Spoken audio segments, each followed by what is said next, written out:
মকর সংক্রান্তির অনেক অনেক শুভেচ্ছা ও ভালোবাসা। আজ হচ্ছে শুভ মকর সংক্রান্তি, আর এর মধ্যে হচ্ছে আজকে একাদশীও, ষাটতিলা একাদশী।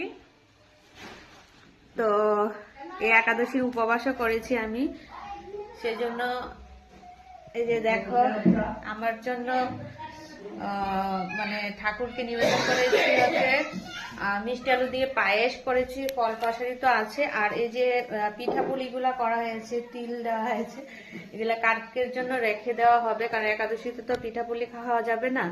তো সেই জন্য ঠাকুরকে একটু নিবেদন করেছি যতটুকু পেরেছি। তো তোমরা আশীর্বাদ করো যেন ঠাকুরকে আরো ভালোভাবে করতে পারি। তো এই যে হচ্ছে অনেকের ঠাকুর, আর এই যে হচ্ছে আমার চুলা। তো অনেক বানানো বাকি আছে, আমি অল্প করে ঠাকুরকে তাড়াতাড়ি দিয়ে দিয়েছি। তো টাটা।